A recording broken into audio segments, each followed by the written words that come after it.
যার উপর বিশ্বাস থাকবে, আমানতদার বিশ্বাসী ব্যক্তি হবে, আমানতের খেয়ানত করবে না, মালের এদিক ওদিক করবে না, কোনো টাকা পয়সার ভেজাল থাকবে না, আচরণের মধ্যে ত্রুটি পাওয়া যাবে না, ব্যবহারের মধ্যে ত্রুটি থাকবে না। এমনকি কোন ব্যক্তি মক্কার জমিনে আছে, মিসরা এবার মক্কাবাসীদেরকে আপনার জিজ্ঞেস করতে লাগলো, ও মক্কাবাসীরা, একটু তোমরা জানিয়ে দাও, মক্কার মধ্যে এমন কি কোন গোলাম পাওয়া যাবে, মক্কার মধ্যে এমন কি কোন ব্যক্তিকে পাওয়া যাবে, মক্কার মধ্যে এমন কি কোন বিশ্বাসী ব্যক্তি আছে, যেই ব্যক্তি আমানতদার বিশ্বাসী হবে, মানের খেয়ানত করবে না, আমানতের খেয়ানত করবে না, আচরণ ব্যবহারের মধ্যে ত্রুটি পাওয়া যাবে না। মক্কাবাসীরা মিসরাকে বলল, ও মিসরা, তুমি শুনে নাও, মক্কার জমিনে একজন ব্যক্তি আছে, কুরাইশের একজন ব্যক্তি, নাম তার হলো মুহাম্মদ। আজ পর্যন্ত জন্মের পর থেকে কোনদিন তার আচরণে কেউ দুঃখ পায়নি, তার ব্যবহারে কেউ আঘাত পায়নি, কাউকে সে দুঃখ দিয়ে কথা বলেনি। ও মিসরা, মক্কা জমিনে যদি একজন সত্যবাদীকে সন্ধান করতে চাও, সেই ব্যক্তি হবে মুহাম্মদ। জোরে বলো আল্লাহ পাক, আল্লাহ তাআলা পাক পয়গম্বর মুস্তাফা সাল্লাল্লাহু তাআলা আলাইহি ওয়াসাল্লামের আখলাক চরিত্রকে আপনার সুন্দর চরিত্র বানিয়েছেন। ও ভক্তি দরদিরা, আপনারা শুনুন, জীবনীটা মন দিয়ে শুনবেন। আমার নবী পাকের আখলাক চরিত্র ব্যবহারকে যদি আমরা ফলো করি, নিজের চরিত্র ব্যবহারকে পরিবর্তন করতে পারবো। আর যদি নবীর আদর্শের সঙ্গে আমাদের নিজের আদর্শের মিল যদি না করতে পারি, তবে আমাদের চরিত্র আপনার পরিবর্তন হবে না। মিসরা বলল, ওগো মক্কাবাসী, তবে কুরাইশের এই মুহাম্মদকে কোথায় পাওয়া যাবে, একটু মুহাম্মদের পরিচয় জানিয়ে দাও। আল্লাহর নবীর আপনার পরিচয় মক্কাবাসী না দিল। ও মিসরা, খাদিজার গোলাম, যদি মুহাম্মদকে তুমি দেখতে চাও, মুহাম্মদের সঙ্গে কথাবার্তা বলতে চাও, তবে চলে যাও আব্দুল মুত্তালিব, আপনার আবু তালিবের ঘরে, আবু তালিবের কাছে যাও, মুহাম্মদকে তুমি পেয়ে যাবে। নবীর চাচা আবু তালিবের কাছে আপনার যাওয়া হলো। আবু তালিবের কাছে মিসরা যাওয়ার পরে বলল, আবু তালিব, ও মক্কার সরদার, ও কাবার মুতাল্লিব, আপনি তো মুহাম্মদ সম্পর্কে আমাকে জানিয়ে দেন, মুহাম্মদ সম্পর্কে আপনি কতটুকু জানেন? নবীর চাচা আবু তালিব বলতেছে, ও মিসরা গোলাম, আমার ভাতিজা মুহাম্মদ মক্কার জমিনে কারো সঙ্গে অন্যায় করেনি। নবীর চাচা আবু তালিব বলছেন, আমার ভাতিজা মুহাম্মদকে আমি ছোট থেকে দেখেছি, কোনদিন ব্যবহার আচরণে ত্রুটি পাওয়া যায়নি। আমার এই ভাতিজাকে আপনার দুধ পান করার মৌসুমে কোনদিন অভিযোগ পাওয়া যায়নি। আমার ভাতিজা মুহাম্মদ 6 বছর থেকে 8 বছর এখানে থাকলো, ত্রুটি পাওয়া গেল না। 8 বছর বয়স থেকে আমার আব্বা আমাকে দিয়েছিল আমার ভাতিজা মুহাম্মদকে, আজ পর্যন্ত কোনদিন আমার সঙ্গে কোনো উচ্চ আওয়াজে কথাও বলেনি। জোরে বলুন সুবহানাল্লাহ। নবী পাক সাহেবুল আওলাদ দুনিয়ার সমস্ত ব্যক্তির থেকে আলাদা, তারপরেও কিছু কিছু আলেম বলে যে নবী আমাদের মতন মানুষ না, বলেন নাউজুবিল্লাহ। আল্লাহ পাক নবীর মতন না আখলাকে, না চরিত্রতে, না দেখার সুন্দরতাতে আপনার পৃথিবীর বুকে কাউকে নবীর মতন বানিয়েছে। বলুন সুবহানাল্লাহ। দেখতেও কেউ নবীর মতন হতে পারে না, ব্যবহারের দিক দিয়ে কেউ নবীর মতন হতে পারে না, কোন দিক দিয়ে নবীর মতন কোন ব্যক্তি হতে পারে না। আবু তালিব বলছে, মিসরা, আমার ভাতিজা মুহাম্মদের মতন আর ভালো ব্যক্তি, আর সত্যবাদী, আর বিশ্বাসী ব্যক্তি মক্কার জমিনে দ্বিতীয় নাই। একবার মহব্বতে বলুন সুবহানাল্লাহ। এবার মিসরা আপনার খবর পেল, আবু তালিবের কাছে আপনার খবর পাওয়া হলো যে মুহাম্মদ কেমন ব্যক্তি হতে পারে, মুহাম্মদ সম্পর্কে আপনার পরিচয় পাওয়া গেল। এবার মিসরা ছুটতে থাকলো খাদিজা কুমরার কাছে। যাওয়ার পরে বলে, খাদিজা, একজন ব্যক্তির সন্ধান পাওয়া গিয়েছে, একজন ব্যক্তির পরিচয় পাওয়া গিয়েছে, যে এই ব্যক্তির মতন সত্যবাদী, এই ব্যক্তির মতন আমানতদার বিশ্বাসী, আর মক্কার জমিনে কোনো দ্বিতীয় নাই। এই ব্যক্তির সম্পর্কে মক্কার নাগরিকরা বলল, মুহাম্মদ আল আমিন সত্যবাদী, মুহাম্মদের মতন সত্যবাদী আর পৃথিবীর জমিনে নাই। ও খাদিজা, যদি মুহাম্মদকে আপনার মালের দায়িত্ব দেন তবে আপনার মালের খেয়ানত করবে না। খাদিজাতুল কুবরা আপনার মিসরা নামক গোলামকে বলল, ও মিসরা, একটু যাও যাও, মুহাম্মদকে একটু ডাক দিয়ে নিয়ে আসো। আল্লাহর নবী পয়গম্বর আযম আপনার মিসরার ডাকে খাদিজাতুল কুবরার কাছে যান। খাদিজাতুল কুবরার মালের দায়িত্ব এবার দয়ার পয়গম্বর মুস্তাফাকে দিবে। আল্লাহর নবীর কাছে আপনার মালের দায়িত্ব দেওয়া হবে। খাদিজাতুল কুবরা বললেন, আমার মালের দায়িত্ব আপনাকে নিতে হবে, আমার মালের দায়িত্ব আপনাকে দিব। কেননা মক্কার জমিনে আমি একজন সত্যবাদীর সন্ধান চেয়েছিলাম, মক্কার জমিনে আমি একজন বিশ্বাসের সন্ধান পেতে চেয়েছিলাম, মক্কার জমিনে আমি একজন বিশ্বাসী ব্যক্তি পেয়েছি, যেটা আপনার উপর আমার বিশ্বাস জেগেছে। আপনি যদি আমার মাল আপনার মুলকের সামনে যান তবে আপনাকে ডবল পয়সা দেওয়া হবে। আল্লাহর নবী খাদিজাতুল কুবরার কথায় রাজি হয়ে আপনার মালের দায়িত্ব নিলেন। বলুন সুবহানাল্লাহ। নবী আমার মালের দায়িত্ব নেওয়ার ওয়াদা করলেন যে আপনার মালের দায়িত্ব আমার উপর থাকবে। এবার এই পরামর্শে এই কথাগুলি চাচাদের সামনে বলতে হবে। আমার রাসূল পাক সাল্লাল্লাহু তাআলা আলাইহি ওয়াসাল্লামকে খাদিজাতুল কুবরা বলে, আমার তো গোলামেরও অভাব নাই, আমার টাকারও অভাব নাই, আমি লোক রাখবো তারও কোনো অসুবিধা নাই, কিন্তু অসুবিধা হলো একটাই, এই জাহিলিয়াতের যুগে মক্কার জমিনে সততা ব্যবহার সত্যবাদী আমানতদার বিশ্বাসী ব্যক্তির পাওয়া খুব কঠিন। এর জন্য একজন এমন ব্যক্তি চেয়েছিলাম যে ব্যক্তির প্রতি বিশ্বাস জাগবে, আর যার প্রতি বিশ্বাস জাগে না তার হাতে মালের দায়িত্বও দেওয়া যায় না, তাই না? দোকানের চাবি যাকে তাকে দিয়ে দিবেন, দোকান চলবে। যার উপর বিশ্বাস থাকবে তার উপর যদি ব্যবসার দায়িত্ব দেন তবে ব্যবসাতে বরকত হবে, ব্যবসায় লাভ মুনাফা বুঝতে পারবে। আর যদি বিশ্বাসী না হয়, মাল বেচবে আর এদিকে যদি টাকা বাম দিকে শর্ট খায় তো লাভ হবে না, মুনাফা হবে? হবে না। তো কুল বেচার জয়ী হবে। যেমন কুল বেচার একটা মেয়ে, কুল বুঝতে পারছেন তো, বোর, এদিকে কি বলে মালদা হাই, কুল বলে, বোর বলে। তো একজন কুল বেচছে, ওর ভেজালি ব্যবসা, গুন্ডা হয় চারটাতে, তো বলছে যে কি 1 টাকা গুন্ডা, আর ছেলে এদিকে বাচ্চা ছেলে কান্না ধরেছে, মা কুল খাবো, বোর খাবো, বলছে বোর খাবি, বলে হ্যাঁ। তো ওই কুলাওয়ালাকে বোরাওয়ালাকে ডাকছে, শোনো, বলে কি হলো? তো বলে ক টাকা করে এই বোর বেচছো? তো বলছে যে কি 1 টাকা গুন্ডা। 1 টাকা গুন্ডা, বলে হ্যাঁ। আমাকে 4 টাকার দাও। 4 টাকার নিবি? তো বলে হ্যাঁ। তো বলে 3টা করে তুলার, বলে 1 গুন্ডা, আবার 3টে তুলে বলে 2 গুন্ডা, আবার 3টে তুলে বলে 3 গুন্ডা। ভালো করে তাকিয়ে দেখে বলছে কি সরকার কবে থেকে 3টায় গুন্ডা করলো? আমরা তো জানি 4টাতে গুন্ডা। বলে 4টাতে? বলে হ্যাঁ। বলে রোদরে ব্যবসা করে মাথার কোনো ঠিক নাই। বলছে ঠিক নাই তো 5 টাকা নিয়ে উঠে না? বলে অত খারাপও হয় না। তো বাপ যদি ধরতে পারা যায় তো কোন একটা অজুহাত বাহানা দিয়ে দেয়, আর না ধরতে পারলে ভেজাল মাল খাও, অসুবিধা নাই। দুধের মধ্যে পানি দিচ্ছে একটা, বলো ভেজাল। তো খাদিজাতুল কুবরা বলছেন লোকের অভাব নাই, অভাব হচ্ছে বিশ্বাসী ব্যক্তি। আপনি যেহেতু বিশ্বাসী ব্যক্তি, মক্কাবাসীরা বলছে আল আমিন মুহাম্মদের মতন দ্বিতীয় আর কোন বিশ্বাসী ব্যক্তি পাওয়া অসম্ভব, বলে আপনাকে এ দায়িত্ব দেওয়া হবে, আপনাকে তার বিনিময়ে ডবল পয়সা দেওয়া হবে। একজনকে যা টাকা দিই তার ডবল দেওয়া হবে। আল্লাহর নবী পয়গম্বর আযম আপনার এই কথা যখন শুনলেন, এবার চাচা আবু তালিবকে জিজ্ঞেস করেন, ওগো চাচা আবু তালিব, খাদিজাতুল কুবরার মাল নিয়ে আমাকে বসরার বাজার যেতে হবে, আমাকে মুলকে সামজিতে হবে, আপনি কি একটু ইজাজত দিবেন? আপনি কি আমাকে অনুমতি দিবেন? আবু তালিব বললেন, ভাতিজা মুহাম্মদ খাদিজার মতন তাহেরা, খাদিজার মতন সুন্দর সুন্দর, খাদিজার মতন পবিত্র রমণী আর মক্কার জমিনে কেউ নাই।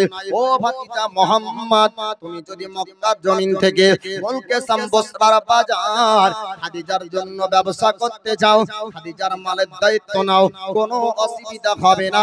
খাদিজা অন্য রমণীদের মতন না, খাদিজা সম্পর্কে পুরো মক্কাবাসীরা জানে। ওগো ভাতিজা মুহাম্মদ, অসুবিধা হবে না, আমার পক্ষ থেকে ইজাজত রইল। আল্লাহর নবী পয়গম্বর আযম এবার আপনার মালের দায়িত্ব নিয়ে মুলকে শাম যাবেন বসরার বাজারে। এবার তার সঙ্গে খাদিজাতুল কুবরা বললেন, ওরে মিসরা শোন শোন, এই ব্যক্তির দেখভাল করার জন্য, এই ব্যক্তির খিদমত করার জন্য আমি তোকে তার সঙ্গে পাঠিয়ে দিলাম। বসরার বাজার তোকে তার সঙ্গে থাকতে হবে। ওরে মিসরা শোন, যখন যে হুকুম করবে, যখন যে কথা বলবে, তুই সঙ্গে সঙ্গে তার হুকুমের পালন করবি, সঙ্গে সঙ্গে তার কথা মানবি। আপনার মিসরাকে বলা হলো খাদিজাতুল কুবরা। এবার আপনার মক্কার জমিন থেকে মালের দায়িত্ব দিলেন আমার নবী পাককে। রওনা হলেন মুলকে শাম। আপনার রাস্তায় চলতেছে, ঘোড়ার উপর সওয়ারি করলেন। আপনার সওয়ারি চলতেছে, যেতে যেতে আপনার বসরার বাজার যাওয়ার পূর্বে খোলা একটা আকাশের নিচে খোলা ময়দানে একটু আরাম করতে লাগলেন। মিসরার সঙ্গে একজন পণ্ডিতের সাক্ষাৎ হলো, নাম তার আপনার নাস্তরা। নাস্তরা নামক পণ্ডিত বলল, ওরে মিসরা, একটা কথা বল, এই ব্যক্তিকে কোথায় থেকে এনেছিস, এর নাম পরিচয় একটু জানতে চাই। মিসরা অবাক হয়ে জিজ্ঞেস করলো, নাস্তরা, আজ পর্যন্ত আমাকে কোনোদিন এরকম প্রশ্ন করা হয়নি, আজকে হঠাৎ প্রশ্ন করা হচ্ছে, কারণ কি বুঝতে পারলাম না। নাস্তরা বলল, মিসরা, আজ পর্যন্ত এরকম কোন ব্যক্তি এখানে আসেনি, আজ এই ব্যক্তিকে সঙ্গে নিয়ে এসেছো, এর সম্পর্কে বহু কিছু জানার বিষয় আছে। নাস্তরা বলল, মিসরা, আমি এই ব্যক্তির কাছাকাছি যেতে চাই, আমি একটু ভালো করে দেখি তার চেহারাটাকে। নাস্তরা আপনার নবী পাকের কাছে আসলো। আসার পরে আল্লাহ নবী পয়গম্বর আযমের আপনার নূরানি চেহারা দর্শন করে, নূরানি চেহারা আপনার দেখতে থাকলো। আল্লাহর নবীর চেহারা দেখে মিসরাকে ডাক দেয়, মিসরা রে, এর নাম পরিচয় একটু জানিয়ে দাও, এর নাম সম্পর্কে একটু জানিয়ে দাও। মিসরা বলল, নাস্তরা, এর নাম হলো মুহাম্মদ, বাড়ি হলো মক্কা নগরে, আর এর বংশের নাম হলো কুরাইশ বংশ, পিতার নাম আব্দুল্লাহ, মায়ের নাম হলো আমিনা, এর বাড়ি মক্কা শহরে। এদের বংশের সরদার হয় পবিত্র কাবা শরীফের মুতাল্লি। জোরে বলুন সুবহানাল্লাহ। নাস্তরা বলল, ওরে মিসরা শোন, আজ কেন এরকম কথা জিজ্ঞেস করলাম, এরকম কোনদিন ব্যক্তি তুই নিয়ে আসিসনি, আজ এই ব্যক্তি সবার থেকে হলো আলাদা। মিসরা বলল, নাস্তরা, সবার থেকে আলাদা বলতে কি বোঝায়? আগেকার পণ্ডিত ইহুদির নাসারা তারা কিন্তু একটা আলামত দেখে চিনতে পারত। তারা জানতো যে ভবিষ্যতে আখেরি পয়গম্বর হয়ে যে আসবে, ইহুদি নাসারাদের ধর্ম নষ্ট করবে, তার নাম হবে মুহাম্মদ, আর তার চেহারার মধ্যে নূর থাকবে। এ ব্যক্তি বাপ ইহুদি বা নাসারা না। নাস্তরা তাওরাত ইনজিল কিতাবের পণ্ডিত ছিল, তাওরাত ইনজিল কিতাবের জ্ঞান অর্জন করত, ইব্রানি ভাষা সে জানতো, আরবি ভাষায় তরজমা করতে পারত। তো এই ব্যক্তি বলছে, ওরে মিসরা, আমি যতটুকু জানি আসমানি কিতাবে আল্লাহ পাক বলেছেন আখেরি পয়গম্বর হয়ে পৃথিবীতে যাবেন ও ব্যক্তি, যার নাম হবে জমিনে মুহাম্মদ, আর তার পেশানিতে থাকবে নূর, তার চেহারা পৃথিবীর কোন মানুষের সঙ্গে মিল হবে না, আর সেই ব্যক্তির চেহারায় নূর চমকাবে। আর শুধু তাই না, যেই জায়গাতে বসে আছে এই গাছের ছায়ার তলে সাধারণ মানুষ বসে না। জোরে বলুন সুবহানাল্লাহ। নাস্তরা নামক পণ্ডিত বলল, ও মিসরা শোন, আমি যত পয়গম্বরের আলামত পড়েছি, আমি যতটা আলামত বুঝেছি, আমি যতটুকু আলামত শুনেছি, আখেরি পয়গম্বর কোন ব্যক্তি হতে পারে, সে জামানার নবী কোন ব্যক্তি হতে পারে, আমি সমস্ত আলামত এর মধ্যে আমি দেখতে পেলাম। ও মিসরা শোন, এই ব্যক্তি সাধারণ মানুষ অংশ হবে না। মিসরা বলল নাস্তরা, তবে এই ব্যক্তি কোন ব্যক্তি হবে? নাস্তরা বলল মিসরা, এই ব্যক্তি হবে আখিরি পয়গম্বর, শেষ জামানার নবী হবে, আল্লাহর তিনি হাবিব হবেন, নবুয়তের প্রকাশ একদিন তিনি করবেন। আল্লাহর হাবিব পৃথিবীর জমিনে আগমন হয়েছে, তবে নবুয়ত এখনো প্রকাশ হয়নি। ও মিসরা শুন, এমন একটা দিন আসবে মক্কার জমিনে এই ব্যক্তি নবুয়ত প্রকাশ করবে। আমি যদি সেই সময় জিন্দা থাকি, আমি যদি সেই সময় জীবিত থাকি, তার প্রতি কালমা পড়ব, আমি তার উপর ঈমান নিয়ে আসব। ও মিসরা শুন, আমি তোকে একটা ওসিয়াত করে যাই, আমি তোকে একটা পরামর্শ দিতে চাই। মিসরা বলল নাস্তরা, আমাকে কি পরামর্শ দিবে একটু জানিয়ে দাও।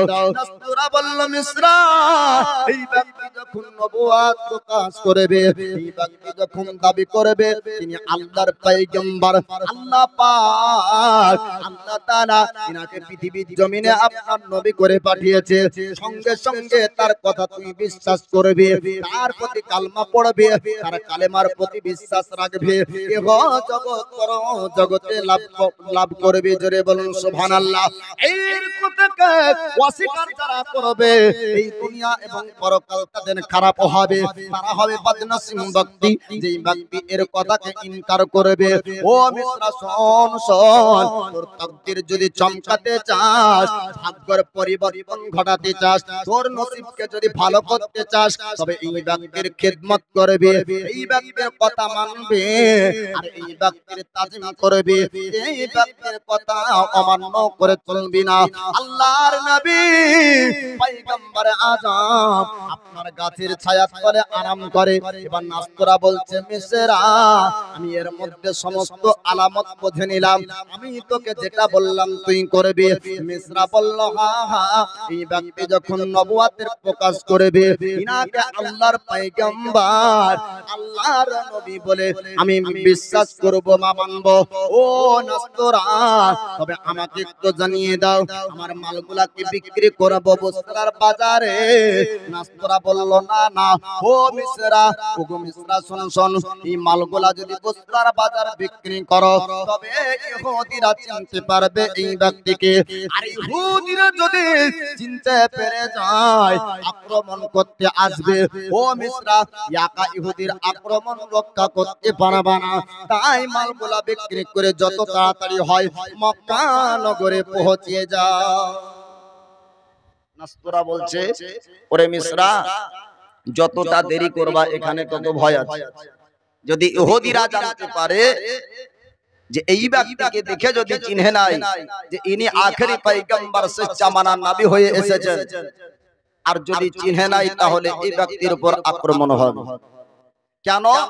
তারা জানে যে শেষ জামানার আখেরি পয়গম্বর আসলে এসব মূর্তি পূজা সব বন্ধ হবে, দেবী দেবতা তার লাত পূজা সব ভেঙে যাবে, আর ইসলাম ধর্ম শান্তি ধর্মের প্রচার শুরু হবে। জোরে বলুন সুবহানাল্লাহ। অতএব ইহুদির আক্রমণ যেন না হয়, মালগুলা যত তাড়াতাড়ি বিক্রি হয় বিক্রি করে দিয়ে বাড়ির দিকে মক্কা শহরের দিকে রওনা হয়ে যেতে হবে। নাস্তরার কথা মোতাবেক মিসরা এবার মাল বিক্রি করবে। আপনার মাল বিক্রি হয়ে গেল, মাল বিক্রি করার পরে আল্লাহর নবীকে ডাক দেয়, বলে আপনি চলুন চলুন মক্কা শহর চলে যেতে হবে। আল্লাহর নবীকে আপনার সঙ্গে নিয়ে এবার মক্কা শহরের দিকে আপনার রওনা হয়। এই দিকে জান্নাত আপনার রমণী খাদিজাতুল কুবরা, তিনি আপনার দাঁড়িয়ে দাঁড়িয়ে দেখতেছিলেন কাফেলা ব্যক্তিরা ঘোড়ার সওয়ারিতে আপনার আসছে মুলকে শাম বসরার বাজার থেকে ব্যবসা বাণিজ্য করে মক্কা শহরের দিকে রওনা হয়। খাদিজাতুল কুবরা দাঁড়িয়ে দাঁড়িয়ে আপনার দৃশ্যটা দেখতেছে। কাফেলা ব্যক্তিরা আপনার মক্কা শহরে পৌঁছাবে। খাদিজাতুল কুবরা লক্ষ্য করে দেখতে দেখতে আমার দয়ার পয়গম্বর মুস্তাফার দিকে নজর পড়ল।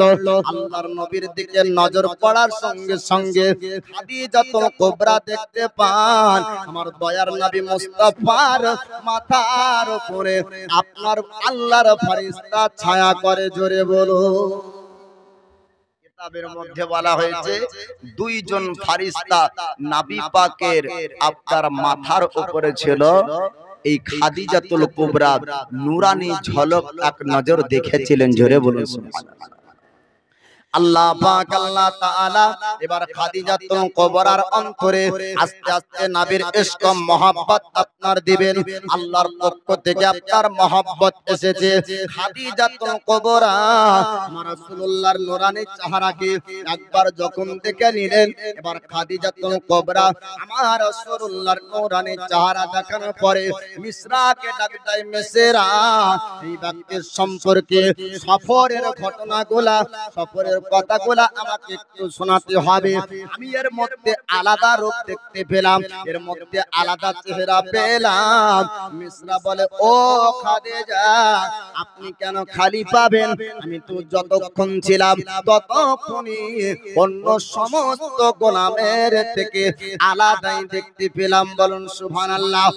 ও খাদিজা আজ পর্যন্ত বুসরার বাজার যত মানুষ নিয়ে গিয়েছে এইরকম কোন ব্যক্তির সঙ্গে সাক্ষাৎ হয়নি। আজ যে ব্যক্তির সঙ্গে বুসরার বাজার সফর করে আসলাম, ও খাদিজা শুধু তাই না নাস্তরা নামক এক পণ্ডিতের সঙ্গে প্রতিবার সফরে আমার সঙ্গে দীর্ঘক্ষণ কথা হতো। আজকে ওই নাস্তরা নামক পণ্ডিত বলল, ও মিসরা সংসদ আজকে যাকে নিয়ে এসেছিস বুসরার বাজারে এই ব্যক্তি সাধারণ মানুষ হবে না, ইনি আল্লাহর পয়গম্বর। বলুন সুবহানাল্লাহ। নাস্তরা এবার মিসরাকে যে কথা বলল, মিসরা খাদিজাতুল কুবরাকে বলে, ওগো খাদিজা আমি বুসরার বাজারে এক পণ্ডিতের সঙ্গে যতবার আমি মনকে সামগিয়েছি ততবার তার সঙ্গে কথাবার্তা হয়েছে। সেই ব্যক্তি বলল যে এই মুহাম্মদ ইনি সাধারণ মানুষ নয়, বরং ইনি হবেন আল্লাহর পয়গম্বর। নবুয়তের প্রকাশ হবে একদিন, যেই দিন নবুয়তের প্রকাশ হবে, যেই দিন নবুয়তের প্রকাশ করবে সেই দিন যেন আমি তার কালেমার প্রতি বিশ্বাস করি, আমি যেন তার উপর ঈমান নিয়ে আসি, এই ওসিয়ত আমার উপর করা হয়েছে। ওগো খাদিজাতুল কুবরা এ সাধারণ মানুষ না, এর খিদমত যে করবে তার নসিব চমকে যাবে। বলুন সুবহানাল্লাহ। এবার অন্তরের মধ্যে খাদিজাতুল কুবরার আপনার নবীর প্রতি ভক্তি ভালোবাসা আস্তে আস্তে আপনার জাগতে লাগলো। খাদিজাতুল কুবরার বয়স তখন আপনার 40 বছর, আমার নবীর বয়স আপনার 25 বছর। খাদিজাতুল কুবরার আপনার 40 বছর বয়সে দ্বিতীয় বিবাহ করতে তিনার আপনার ইচ্ছা ছিল না। খাদিজাতুল কুবরার কাছে মক্কার আপনার বড় বড় সর্দার তারা বিবাহের প্রস্তাব পাঠিয়েছিল, কিন্তু খাদিজাতুল কুবরা রাজি হন নাই। দয়ার মুস্তাফা পয়গম্বরে আজমের চেহারা দেখে, আপনার নূরানি চেহারা দেখে খালি নয়, কিতাবের মধ্যে লিপিবদ্ধ আছে খাদিজাতুল কুবরাকে জিজ্ঞেস করা হয়েছিল আপনি কি দেখে আপনি মহব্বত করেছিলেন, বিবাহ করার ইচ্ছা করেছিলেন? খাদিজাতুল কুবরার জবানে তিনি বলেন, আমি নবীর আপনার পয়গম্বরি আখলাককে দেখে, সুন্দর ব্যবহারকে দেখে, আর তিনার সচ্চাইকে দেখে, তিনার সততাকে দেখে আমি তিনাকে পছন্দ করেছিলাম। বলুন সুবহানাল্লাহ। খাদিজাতুল কুবরা তিনি এবারে বিবাহর প্রস্তাব দিবেন, যে খাদিজাতুল কুবরার নিকটে মক্কার সরদার প্রস্তাব দিত। এই কারণে খাদিজার মতন দ্বিতীয় মক্কার জমিনে অন্য রমণী ছিল না। খাদিজাতুল কুবরা ছিলেন আপনার তাহেরা, খাদিজাতুল কুবরা ছিলেন পাকিজা, খাদিজাতুল কুবরা ছিলেন সুন্দর রমণী। এই খাদিজাতুল কুবরার প্রথম বিবাহ হয় আপনার হালার, তিনার স্বামীর নাম হলো আপনার হালা। এই প্রথম স্বামী যখন মারা যায় দ্বিতীয়বার বিবাহ হয় আতিকের সঙ্গে, আতিকের সঙ্গে বিবাহ হয় আপনার দ্বিতীয় স্বামী আপনার মারা যায়, দ্বিতীয়বার বিবাহ করতে চান না। আল্লাহর নবীকে দেখার পর বিবাহের ইচ্ছা জাগলো। দয়ার পয়গম্বর মুস্তাফাকে বিবাহ করার জন্য তিনার ফুপিকে আপনার ডাক দেওয়া হলো, সুফিয়াকে ডাকা যায়। আর ডাক দেওয়ার পরে খাদিজাতুল কুবরা বলে আমি মুহাম্মাদের সঙ্গে বিবাহ করতে চাই, বিবাহের প্রস্তাব দিতে চাই, তবে একটু তার সম্পর্কে আমাকে জানিয়ে দাও, তার সম্পর্কে আমি একটু তার পরিচয় ভালো করে জানতে চাই। এবার নবী পাকের ফুপি তার কাছে জানতে চাইছে, বলে তার সম্পর্কে একটু বলেন তো। আমি তো আমার গোলাম মিশ্রা তো বললো, মিশ্রার কাছে তো শুনলাম, বলে আপনার কাছে একটু শুনবো, আপনি একটু আমাকে বলেন। তো খাদিজাতুল কুবরা যখন জিজ্ঞেস করলেন, তো নাবির সম্পর্কে কেউ খারাপ বলবে কতদিন পর্যন্ত কেউ খারাপ বলেনি, কিতাবে আছে, যতদিন নবীর নবুয়তের প্রকাশ হয়নি। কারণ ত্রুটি পাইনি তো বলবে কোথা থেকে। আর যখন নবুয়তের প্রকাশ হয়েছিল তখন ত্রুটি পাইনি, বরং দুশমনিতে আপনার তহমত দিয়েছিল। যখন দেখবে মানুষের সঙ্গে দুশমনি হয় তো না করা দোষও বলে, বুঝতে পারলেন?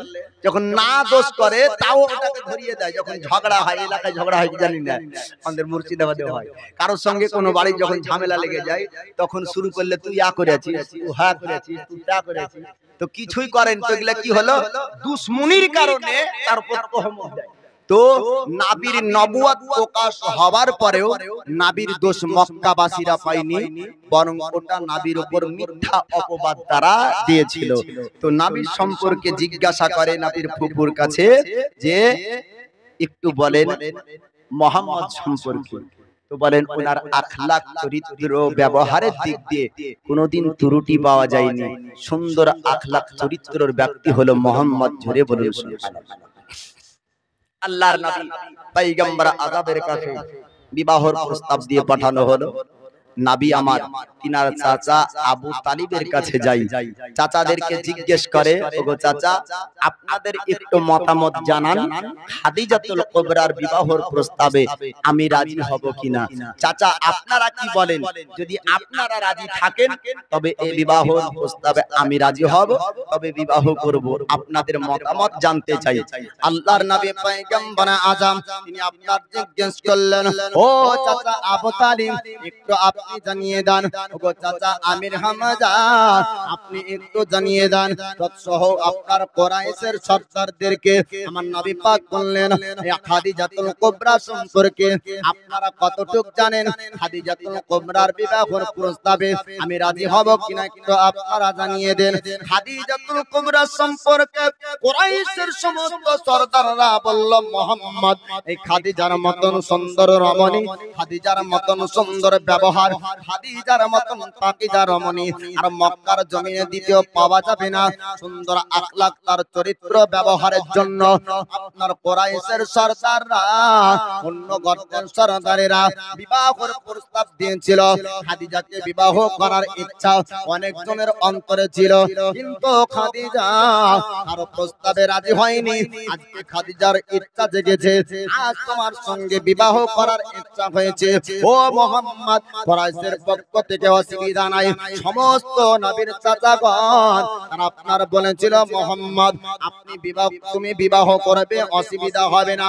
আল্লাহর পয়গম্বর তিনি চাচাদের মতামত আপনার যখন নেওয়া হলো, আল্লাহর নবী রাজি হলেন খাদিজাতুল কুবরার সঙ্গে। এবার বিবাহর দিন আপনার ঠিক হলো, বিবাহর দিন মুকদ্দার করা হলো।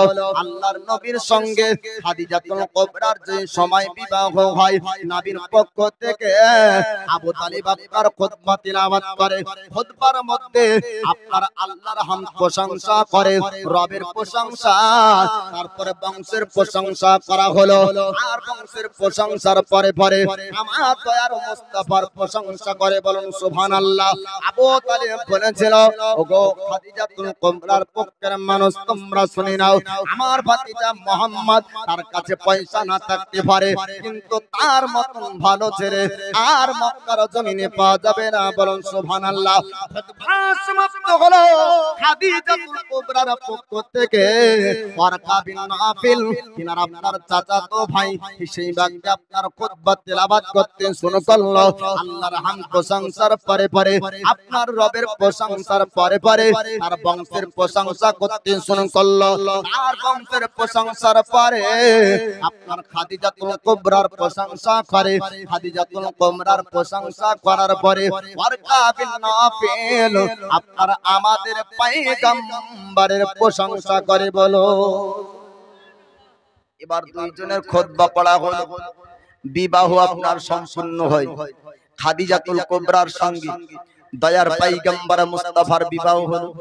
নাবির বয়স যখন আপনার বাপ 25 বছর, খাদিজাতুল কুবরার বয়স 40 বছর। 40 বছর বয়স থেকে আপনার 25 বছর বয়স, 25 বছর পর্যন্ত নাবির সঙ্গে ছিলেন। নবুয়তের 10 সাল পর্যন্ত যত রকমের জুলুম ও সিতাম মক্কাবাসীরা কষ্ট দিয়েছিল, প্রতিটা কষ্টের সমাতে যিনি সাহারা হয়েছিলেন তিনি হচ্ছেন খাদিজাতুল কুবরা। বলেন সুবহানাল্লাহ। দয়ার পয়গম্বর মুস্তাফা এবার খাদিজার সঙ্গে সংসার জীবন যাপন করে। এত মাল দৌলত, এত বড় ব্যবসায়িক স্ত্রী ছিলেন খাদিজাতুল কুবরা। নবীর সঙ্গে বিবাহ করার পরে আল্লাহর নবী পছন্দ করলেন গরিব জিন্দেগি। নবী আমার পছন্দ করলেন গরিব জিন্দেগি। তো আমার নবীর ইশক মহব্বতে কদমে লুটিয়ে দিলেন সমস্ত দৌলত, সমস্ত মাল। ধরে বলেন সুবহানাল্লাহ। আল্লাহর নবী নূরের নবী গো, আপনি নবী আমার জীবনের জীবন। আল্লাহর নবী নূরের নবী গো, আপনি নবী আমার জীবনের জীবন। যেদিন পড়িল কালেমার নাজরানা, বেলাল হইল দেওয়ানা। একবার জোরে বলুন সুবহানাল্লাহ। যেদিন পড়িল কালেমার নাজরানা, বেলাল হইল দেওয়ানা। আর কোন দিন নবী ভোলেন না। আল্লাহর নবী নূরের নবী গো, আপনি নবী আমার জীবনের জীবন। রহমাতাল লিল আলামিন,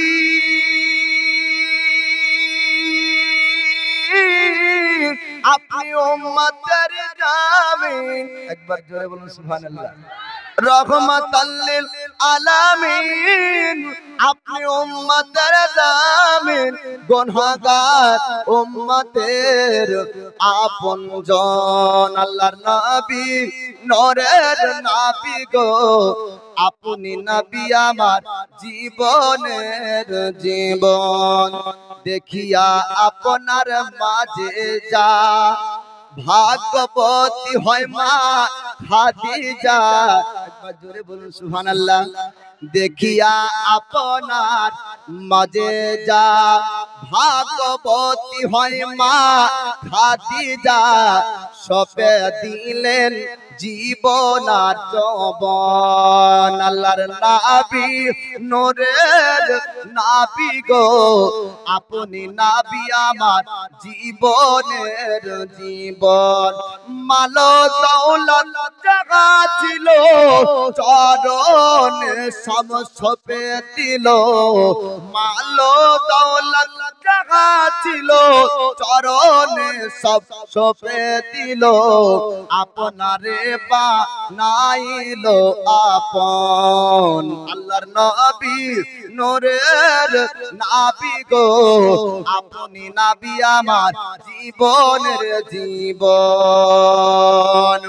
আপনি আমার জীবন সাথী, অন্ধকার কবরের বাতি। আপনি আমার জীবন সাথী, অন্ধকার কবরের বাতি। আপনার নূরে সৃজন এ জাহান। আল্লাহর নবী নূরের নবী গো, আপনি নবী আমার জীবনের জীবন। আল্লাহু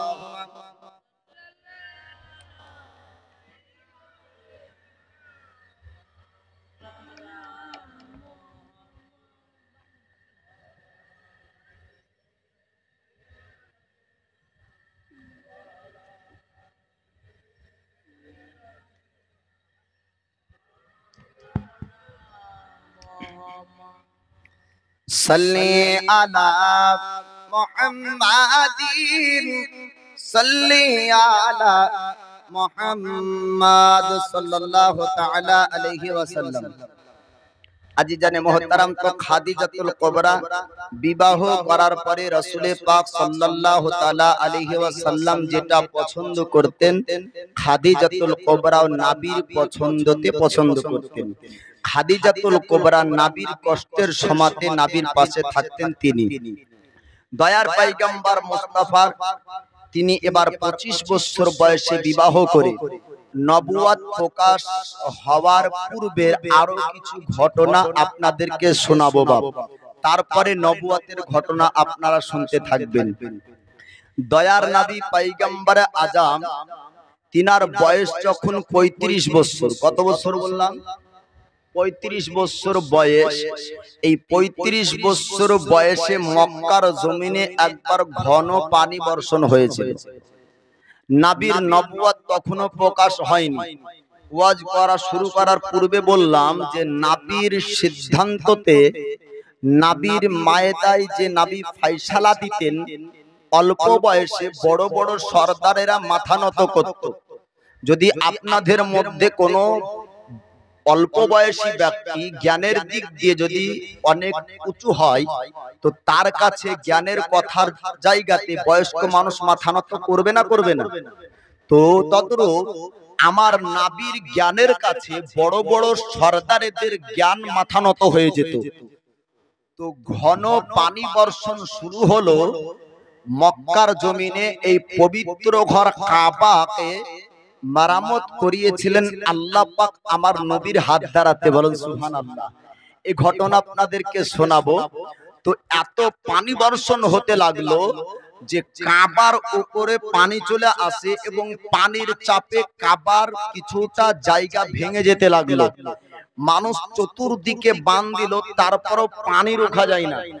আরবে তো এমনি পানি কম হতো সেই সময়তে, কিন্তু সেই দিন এতটা পানি বর্ষণ হয়, বৃষ্টি হয় যে আপনার কাবার উপরে এসে পানিতে কাবার কিছুটা জায়গা ভাঙতে শুরু হয়েছিল। কারণ আল্লাহ পাকের ইচ্ছা যে এই পবিত্র ঘর কাবাকে তিনার হাবিব আবার পুনরায় সুন্দর করে তৈরি করুক। বলুন সুবহানাল্লাহ। আমার রাসূল পাক সাল্লাল্লাহু তাআলা আলাইহি ওয়াসাল্লাম মক্কার বাসীকে আপনার ডাক দিল। সমস্ত গর্তের ব্যক্তিরা, সমস্ত আপনার বংশের মানুষেরা, তাদেরকে ডাক দেওয়া হলো। সমস্ত সরদাররা মিলে একটা বসে মিটিং করলো। এই পবিত্র ঘর কাবা, এই কাবাকে মেরামত করতে হবে, কাবাকে সুন্দর করে তৈরি করতে হবে, এই কাবাকে সুন্দর করে বানাতে হবে। এরকম সিদ্ধান্ত সবার মধ্যে হলো। পবিত্র ঘর কাবার কাজ আপনার শুরু হয়ে যায়। একটা নকশা তাবিজ তৈরি করা হলো যে এই সুন্দর করে কেমন করে বানাতে হবে। এবার বহু পাথরের প্রয়োজন। আমার দয়ার পয়গম্বর মুস্তাফা নবুয়ত প্রকাশ হওয়ার পূর্বের ঘটনা বাপ। এবার নবী পাক পর্যন্ত পাথর ওঠায়। কুরাইশের সরদারেরা, কুরাইশের মানুষেরা, আয়েশের আপনার মানুষেরা, সমস্ত গোষ্ঠীরা ওই পবিত্র ঘর কাবার কাজে আপনার লেগে যায়। গ্রামে যেমন মসজিদের কোন কাজ হলে গ্রামবাসী যেমন সবাই একত্রিত হয়ে সহযোগিতা করবে, ওই রকম করে কাবার মেরামত হবে। কাবার আপনার কাজ হচ্ছে, তার জন্য মক্কাবাসীরা একই সঙ্গে কাজ করতে শুরু করলো। আল্লাহর নবী পয়গম্বর আজম সুন্দর সুন্দর করে ডিজাইন আপনার তৈরি করলেন। পবিত্র ঘর কাবার কাজ আপনার কিছুটা যখন সম্পূর্ণ হওয়ার মুহূর্তে জান্নাতে একটা পাথর, হযরত আসওয়াদের পাথর আপনার চাপানো হবে। এই পাথর চাপানো নিয়ে সমস্ত আপনার গোষ্ঠীর মধ্যে দ্বন্দ্ব শুরু হয়ে গেল। সবাই দাবি করে এই পাথরটা আমরা চাপাবো, অন্য সরদার বলে আমি চাপাবো। কেননা যে চাপাবে ওই আপনার সরদারের নামটা আপনার হবে, ওই বংশের নাম হবে, তার জন্য সবাই চাপানোর জন্য আবেদন করে। সমস্ত গোষ্ঠীর মধ্যে দ্বন্দ্ব শুরু হয়ে যাবে। 4 দিন পর্যন্ত ঝামেলা থামলো না। 4 দিন পর্যন্ত একই ভাবে এই বিষয় নিয়ে আপনার ঝামেলা শুরু হয়ে গেল। ঝামেলা চলতে থাকে। আপনার নবী পাকের 20 বছর বয়স, অর্থাৎ আপনার 20 বছর 35 বছর বয়সে এই কাবার মেরামত হচ্ছে। আপনার 15 বছর পূর্বের ঘটনা। আপনার জঙ্গে ফজর হবার পর থেকে আর ঝামেলা দ্বন্দ্ব হবে না, আর দাঙ্গা ফসাদ হবে না, এই ওয়াদা সমস্ত সরদার করেছিল। কিন্তু এই পাথর চাপানোকে কেন্দ্র করে আবার দ্বন্দ্ব হয়তো লেগে যাবে, মক্কার মধ্যে যুদ্ধ লেগে যাবে। আল্লাহর নবী পয়গম্বর আযম তিনি আপনার চেয়েছিলেন আর মক্কার মধ্যে যেন দ্বন্দ্ব না লেগে যায়, মক্কার মধ্যে আর যেন এরকম খোনাখুনি না হয়, আর মানুষের জীবন যেন না যায়, আর কোন ব্যক্তিকে যেন এতিম না হতে হয়, আর কোন ব্যক্তিকে বাপ হারা যেন না হতে হয়, কোন ব্যক্তিকে যেন মা হারা না হতে হয়, ভাই হারা না হতে হয়।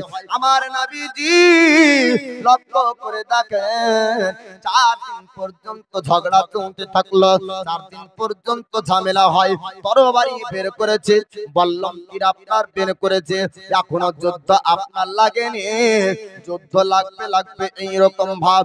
একজন বৃদ্ধ ব্যক্তি, একজন বুড়া ওই জায়গাটা আসার পরে মাসওয়ারা দিল।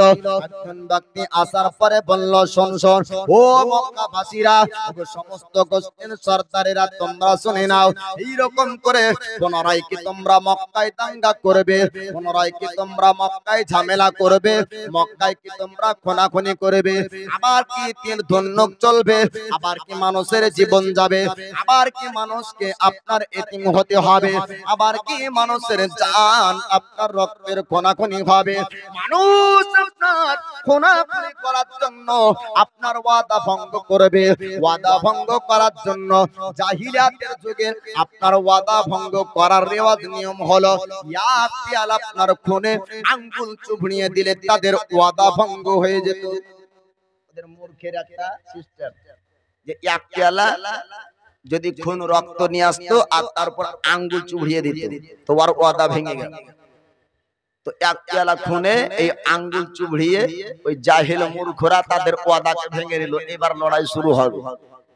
এই বৃদ্ধ ব্যক্তি বলল, আর যুদ্ধ করতে হবে না, মক্কাতে অনেক যুদ্ধ করেছে, অনেক ক্ষয়ক্ষতি হয়েছে, মানে আমি একটা পরামর্শ দেব, একটা কথা বলবো, সেটা তোমাদেরকে মানতে হবে। সমস্ত সরদারেরা বলল, এমন কি কথা বলবে, একদিন নয়, 2 দিন নয়, 3 দিন নয়, 4 দিন পার হয়ে গেল, একটা বিষয়ের উপর ঝামেলা, এই পাথর চাপানোর অধিকার কার আছে, কোন বংশের সরদার এই পাথরকে চাপাবে, এই ঝামেলা 4 দিন ধরে মিটলো না, তুমি কি এমন কথা বলবে যে তোমার এক কথাই ঝামেলার মীমাংসা হয়ে যাবে। ওই বুড়া ব্যক্তি বলল, ওই বৃদ্ধ ব্যক্তি বলল, শোনো, আজকে তোমরা সবাই আপন আপন বাড়ি চলে যাও, এই জায়গা ফাঁকা থাকুক, আগামী কালকে আসবে সকাল বেলায় সুবহে সাদিকের পরে সর্বপ্রথম যে এই জায়গাতে উপস্থিত হতে পারবে সেই ব্যক্তি এই পাথরকে কাবার উপর চাপাবে। এ মায়দা হলো, এই সিদ্ধান্ত হলো, এই পরামর্শ হলো, সবাই এক বাক্যে মেনে নিল যে হয়তো একটা উপায় পাওয়া গিয়েছে, যে আগে আসতে পারবে সেই চাপাবে, আর অসুবিধা থাকলো না, যে পারবে আসতে সেই চাপাবে। সবাই মেনে নিয়ে আপন আপন বাড়ির দিকে রওনা হয়ে গেল। আল্লাহ নবী পয়গম্বর আজম কুরাইশের পক্ষ থেকে আমার নবী পাক তিনি আসবেন, অন্য সরদারেরা তারাও আপনার আসবে কাবা শরীফ, কাবার কাছে, কাবার চাতারে যেই ব্যক্তি আপনার আগে আসতে পারবে জান্নাতি পাথর ও সেই ব্যক্তি কাবাতে আগে যাবে। এই রকম কথা হলো, এই পরামর্শ সবাই রাজি হয়ে গেল। আপন আপন বাড়ি থেকে আপনার সবাই চলতে থাকলো, বাড়ি থেকে সবাই চলে যায়। বাড়িতে যাওয়ার পরে রাত অতিবাহিত হচ্ছে, সবাই আপনার প্রস্তুতি নিয়ে আছে, সবাই রেডি হয়ে আছে যে আগে পৌঁছাতে পারলে আমি কাবার উপরে ওই আপনার হাজরে আসওয়াদের পাথর চাপাতে পারবো, আর যদি পাথর চাপিয়ে দিই তবে আমার সম্মান বাড়বে, আমার সঙ্গে আমার বংশের সম্মান বাড়বে, আমার দলের সম্মান, আপনার সম্মান বেড়ে যাবে। এর জন্য সবাই চাই তাদের আপনার বংশের সম্মান উঁচু হোক। আল্লাহর নবী পয়গম্বর আজম তিনি আপনার চেয়েছিলেন একটা সুন্দর মীমাংসা করতে, তিনার মনে ইচ্ছা ছিল না আমার বংশের সম্মান বেড়ে যাবে, আমি মানুষের কাছে বড় হব, আমার সম্মানটা বেড়ে যাবে। সমস্ত সরদারেদের আপনার আলাদা আলাদা উদ্দেশ্য ছিল, আর আমার দয়ার পয়গম্বর মুস্তাফার উদ্দেশ্য হলো আপনার আলাদা। নবীর উদ্দেশ্যের সঙ্গে, নবীর আপনার নিয়াতের সঙ্গে অন্য কারো নিয়াতের আপনার মিল হবে না। আল্লাহর নবী পয়গম্বর আযম আপনার সিদ্ধান্ত কেমন ছিল, ইনার মনের নিয়াত কেমন ছিল একটু শুনবেন বাবা। সকাল বেলাতে সবাই যাওয়ার জন্য ছুটতে শুরু করেছে। যাবার পরে কাবার কাছে গিয়ে দেখা যায় আমাদের দয়ার পয়গম্বর মুস্তাফা আল্লাহর নবী সবার আগে, বলুন সুবহানাল্লাহ। সমস্ত সরদার তারা দেখলো কুরাইশের মোহাম্মদ, হে আল আমিন মোহাম্মদ এই ব্যক্তি সবার আগে পৌঁছেছে। সবাই এবার কথা মোতাবেক রাজি হয়েছিল, কাবা শরীফের উপর হাজরে আসওয়াদের পাথর ওই ব্যক্তি চাপাবে যেই ব্যক্তি সুবহে সাদিকের পরে কাবার চাতালে আগে আসতে পারবে। ওয়াদা মোতাবেক, আপনার কথা মোতাবেক আল্লাহর নবী আসলো, আল আমিন মোহাম্মদ এবার কাবার উপর পাথর চাপাবে। এইরকম সমস্ত সরদার বলল কুরাইশের সম্মান বেড়ে যাবে, মুহাম্মদের সম্মান বাড়বে, আমাদের সম্মান আর বাড়লো না, মানুষ আমাদেরকে আর চিনবে না। একটা সুন্দর ইতিহাসের খাতায় এদের নামটা লেখা থাকবে। কাবার মেরামতের সময় হাজরে আসওয়াদের পাথর আপনার কুরাইশের আল আমিন মোহাম্মদ চাপিয়েছিল। ইতিহাসের পাতায় আমাদের নাম আসবে না, মানুষ আমাদের প্রশংসা করবে না, মানুষের কাছে আমরা বড় হতে পারবো না। সমস্ত সরদাররা বলাবলি করে আল্লাহর নবী পয়গম্বর আযম তিনি আপনার কি মীমাংসা করছেন দেখুন। আমার নবী পাকের আখলাক চরিত্র ব্যবহারটা একটু দেখুন। মক্কাবাসীরা কেমন করে নবীর কাছে আঘাত পাবে। আল্লাহর নবী পয়গম্বর আযম বললেন, ওগো মক্কার সরদারেরা চিন্তা করবে না, টেনশন করবে না, কারো সম্মান ঝুঁকবে না, কারো সম্মান কমবে না, সবার সম্মান সমান থাকবে। আল্লাহর নবীর কথা শুনে মক্কার সরদারেরা বলল, ও আল আমিন মোহাম্মদ সবার সম্মান কেমন করে থাকতে পারে? আমার নবী বললেন, ওগো মক্কার সরদারেরা, ও মক্কাবাসীরা, আপনারা কি একটু দেখতে চান আমি কি করে? আমার একটু কাজ আপনারা দেখতে থাকুন। আল্লাহর নবী পয়গম্বর আযমের দিকে মক্কার সরদারেরা আপনার চাতক পাখির মতন তাকিয়ে থাকলো। এমন কি করবে আল আমিন মোহাম্মদ যাতে সবার সম্মান বরাবর থাকবে, কারো সম্মানের কম বেশি হবে না। আমার নবীজি দয়ার মুস্তাফা একটা চাদর আনলেন, আর চাদরের উপরে হাজরে আসওয়াদের পাথর আপনার চাপিয়ে দিলেন। আল্লাহর নবী বললেন, সমস্ত বংশের একজন করে সরদার আমার কাছে আসো। সমস্ত সরদারকে আমার নবী পাক ডাক দিলেন। ডাক দেওয়ার পরে আল্লাহর নবী বললেন, সবাই এই চাদরের উপর হাত রাখো, একই সঙ্গে আবার উপর পাথর চাপাবো। আলাদা আলাদা চাপানো হবে না। আমিও হাত রাখবো, আমার সঙ্গে তোমরাও হাত রাখবে। যদি আমি একা হাত রেখে এই পাথর চাপিয়ে দিতাম, কুরাইশের সম্মান বেড়ে যেত। তোমাদের মধ্যে কোন ব্যক্তি যদি একা যদি পাথরটা চাপিয়ে দিতে, তোমাদের সম্মান হয়তো বেড়ে যেত, আর তোমাদের একজনের সম্মান বাড়তো, বাকি সবাই অসন্তুষ্ট হতো। আমি মুহাম্মদ এটা করতে চাইনি। আমি মুহাম্মদ চেয়েছিলাম মক্কার বুকে আর পুনরায় যুদ্ধ হবে না, মক্কার বুকে আর খুনাখুনি হবে না, মক্কার বুকে আর রক্ত ঝরবে না, মক্কার বুকে হিংসা থাকবে না, মক্কার বুকে আর কেউ কারো দুশমন হবে না, মক্কার বুকে সবার মধ্যে মিল থাকবে। তাই আমি মুহাম্মদ এই সিদ্ধান্ত নিয়েছি, একটা চাদরের উপর পাথরকে উঠিয়ে দিয়ে সবাই একই সঙ্গে কাবার উপর পাথর চাপাবো, যেন সবার সম্মান সমান সমান থাকে। বলুন সুবহানাল্লাহ। এ হলো নাবির নিয়াত। তো নাবির নিয়াতের সঙ্গে আরো নিয়াতের মিল হবে না, নাবির পরামর্শের সঙ্গে আরো পরামর্শ মিল হতে পারে না, নাবির সিদ্ধান্তর সঙ্গে আরো সিদ্ধান্ত হতে পারে না। আল্লাহর নবী দয়ার পয়গম্বর মুস্তাফা এই রকম করে 4 দিন ধরে আপনার চলা ঝামেলা, 4 দিন ধরে সমস্ত সরদারদের হিংসাকে একটা মীমাংসায়, একটা কর্মে, একটা সিদ্ধান্ততে 4 দিনের ঝামেলা মিটিয়ে দিলেন। বলুন সুবহানাল্লাহ। নবুয়ত প্রকাশ হয়নি, নবুয়ত প্রচার হয়নি। যে নবী আল্লাহর পক্ষ থেকে যে নবীকে এটা বলা হয়েছে, আপনি এটা করুন বা কোরআনের এটা দলিল। এটা হলো নবীর আখলাক, চরিত্র, ব্যবহার, সুন্দর আখলাকের জ্ঞান, সুন্দর চরিত্রর গুণ। বলেন সুবহানাল্লাহ। তবুও মক্কাবাসীরা আমার নবীর উপর কত অত্যাচার করেছে বাপ। এবার শুনবেন, আল্লাহর পয়গম্বর দয়ার মুস্তাফা নবুয়ত প্রকাশ হওয়ার পূর্বে নবীর সঙ্গে কিছু কিছু ব্যক্তি নবীর সঙ্গে সাপোর্ট ছিল। মূর্তি পূজা, আপনার পাথরের পূজা করা, ইহুদি নাসারাদের কর্মগুলাকে প্রকাশ্যে এলান ভাবে বিরোধিতা করত। এমন একজন ব্যক্তি, তার নাম হলো উমর বিন নফিল। এই ব্যক্তি খোলাখুলি প্রকাশ্যে প্রতিবাদ করত, এক আল্লাহ ছাড়া অন্য কারো ইবাদত করব না। ইব্রাহিম আলাইহিস সালামের দ্বীনের উপর সে ব্যক্তি কায়েম ছিল। নবীর সঙ্গে সাক্ষাৎ মোলাকাত করতে আসতো। দয়ার মুস্তাফার নবুয়ত প্রকাশের পূর্বে হযরত আবু বকর সিদ্দিক তিনি নবীর সঙ্গে আসতেন, কারণ দয়ার পয়গম্বর মুস্তাফা কোনদিনই এই লাত উজ্জাদের ইবাদত কোনদিন করেননি এবং প্রকাশ্যে এর বিরোধিতা করেছেন। এই রকম উমর বিন নফিল বিরোধিতা করতেন প্রকাশ্যে। কিছু কিছু ব্যক্তিরা ছিল যারা এর ঘোর বিরোধী ছিল। আল্লাহর নবী দয়ার পয়গম্বর মুস্তাফা সাল্লাল্লাহু তাআলা আলাইহি ওয়াসাল্লাম আস্তে আস্তে 40 বছর বয়স যখন পূর্ণ হতে চলেছে, নবী আমার পরিবর্তন, অনেক পরিবর্তন নবীর মধ্যে চলে আসতে লাগলো।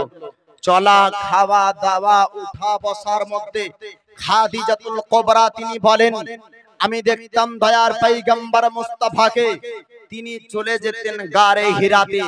একদিন নয়, 2 দিন নয়, কোন 3 দিন কোনদিন পর্যন্ত আসতেন না। খাদিজাতুল কুবরা বলেন, আমি যেতাম খাবার নিয়ে, নবী ভিতরে আল্লাহর ইবাদতে মশগুল থাকতেন। আমি খাদিজাতুল কুবরা বাইরে নবীর জন্য অপেক্ষা করতাম। বরং সুবহানাল্লাহ। স্বামীর পায়ের তলে স্ত্রীদের কি গো বাপ? জান্নাত। কি জান্নাত। খাদিজাতুল কুবরা দয়ার নবীর খিদমত সেবা করেছেন। এখান থেকে রমণীদেরকে, মহিলাদেরকে শিক্ষা নেওয়া দরকার। স্বামীর খিদমত করলে এটা হলো সুন্নতি কাজ, সওয়াবের কাজ, নেকির কাজ। নফল নামাজ অপেক্ষা স্বামীর খিদমতের দাম বেশি। ভালো মুফতিকে জানিয়েন, কোন জ্ঞানী ব্যক্তিকে জিজ্ঞেস করবেন ভালো মুফতিকে, শরিয়তের কথা মাসলা হলো স্বামীর যদি শরীর খারাপ হয় তো ওর কাছে যদি যতক্ষণ তার স্ত্রী সেবা করবে ততক্ষণ পর্যন্ত তার ইবাদতে গণ্য করা হবে। তাকে বলুন সুবহানাল্লাহ। তো রাসূল পাক আমার ইবাদতে মশগুল হতেন, খাদিজাতুল কুবরা বাইরে থাকতেন। এবার নবীর ইবাদতের কথা আর নবুয়ত প্রকাশ হওয়ার কথার মক্কাবাসীদের জুলম ও সিতামের কথা আপনাদেরকে শোনাবো। আল্লাহর নবী পয়গম্বর আযম আপনার 40 বছর বয়সের কাছাকাছি যখন আসে, নবীর মধ্যে পরিবর্তন আপনার দেখা যায়। খাদিজাতুল কুবরা বলে, আমি রাসূল পাককে দেখতাম আল্লাহর ইবাদতে মশগুল হয়ে যেতেন, সব সময় আল্লাহর ইবাদত করতেন, বিছানায় আল্লাহর জিকির করতেন এবং এমনকি গারে গিরায় চলে যেতেন। এই গারে গিরাতে যাওয়ার পরে আল্লাহর ইবাদতে মশগুল হয়ে যেতেন। খাদিজাতুল কুবরা বলেন, আমি কোন দিন খাবার নিয়ে যেতাম, খাবারকে আমি দিতাম আর বাইরে অপেক্ষা করতাম নবীর জন্য। একদিন নবী বের হতেন না, 2 দিন বের হতেন না, 3 দিন বের হতেন না। এইরকম ভাবে একদিন, 2 দিন, 3 দিন পর্যন্ত আপনার সময় কেটে যেত। আল্লাহর নবী পয়গম্বর আযম তিনি আস্তে আস্তে আস্তে আস্তে গারে গিরাতে আপনার কন্টিনিউ ভাবে প্রতিদিনের পরে আল্লাহর ইবাদত করতে যেতেন। আল্লাহ পাক, আল্লাহ তাআলা আসমানি ফেরেশতা জিবরিল আমিনকে একদিন গারে গিরায় আপনার পাঠিয়ে দেয়। দয়ার পয়গম্বর মুস্তাফার কাছে আসার পরে আল্লাহর নবীকে আল্লাহর ফেরেশতা জিবরিল আমিন বলেন, ইয়া রাসূলুল্লাহ, ইয়া হাবিবাল্লাহ নবী গো ইকরা, আপনি পড়ুন। আমার নবী বললেন আমি পড়ব না, আমি পড়ি না। আর বর্তমান সময়ের ওহাবিরা তরজমা করে, নবীকে যখন বললেন আপনি পড়ুন, আমার নবী বললেন উম্মি আমি লেখা পড়া কিছু জানি না। আল্লাহর নবী পয়গম্বর আযম তিনি আপনার বললেন আনা বেকারিন, আমি পড়ব না, আমি পড়ি না। ওহাবি আপনার তরজমা করে, আমার নবী বললেন আমি পড়াশোনা জানি না। আল্লাহর নবী পয়গম্বর আযম বললেন ও জিবরিল আমিন তুমি শুনে নাও, আমি পড়ি না, আমি পড়ব না। আল্লাহর ফেরেশতা জিবরিল আমিন দয়ার পয়গম্বর মুস্তাফাকে সিনার সঙ্গে আপনার জড়িয়ে ধরলেন। কিছুক্ষণ ধরার পরে আমার নবীকে আপনার ছেড়ে দিলেন। ছাড়ার পরে বলেন ইয়া রাসূলুল্লাহ ইয়া হাবিবাল্লাহ নবী গো আপনি এবার পড়া শুরু করেন। আল্লাহর নবী পয়গম্বর আযম বললেন ও জিবরিল আমিন শুনে নাও, আমি পড়ব না, আমি পড়ি না, আমি পড়ব না, আমি পড়ি না। আবার জিবরিল আমিন সিনার সঙ্গে জড়িয়ে ধরল, মারার পরে আপনার ছেড়ে দেয়। জিবরিল আমিন বলেন ইয়া রাসূলুল্লাহ ইয়া হাবিবাল্লাহ নবী গো আপনি পড়া শুরু করুন, আপনি পড়তে থাকুন। আমার নবী পয়গম্বর আযম তিনি আপনার বললেন না না আমি পড়ব না, আমি পড়ি না। জিবরিল আমিন বলছেন ইয়া রাসূলুল্লাহ আপনি পড়ুন, নবী বলছেন আমি পড়ব না। পড়ব না আর পড়া জানি না, এর মধ্যে পার্থক্য আছে না নাই?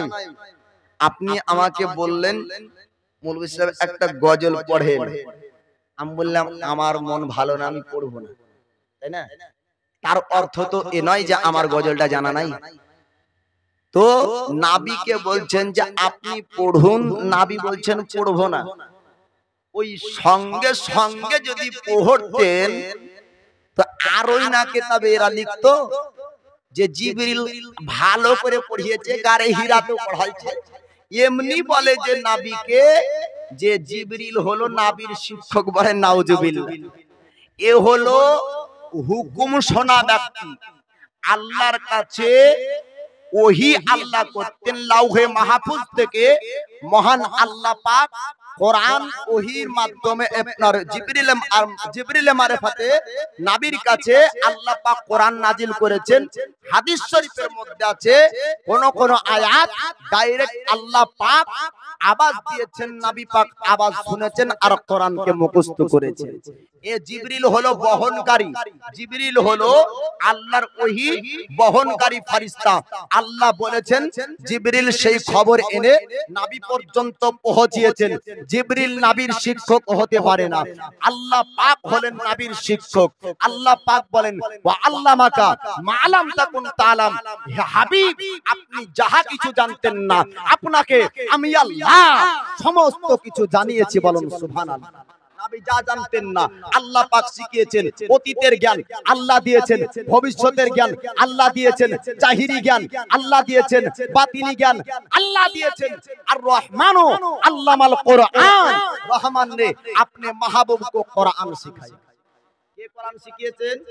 আমার নবীকে আল্লাহ কোরআন শিখিয়েছে।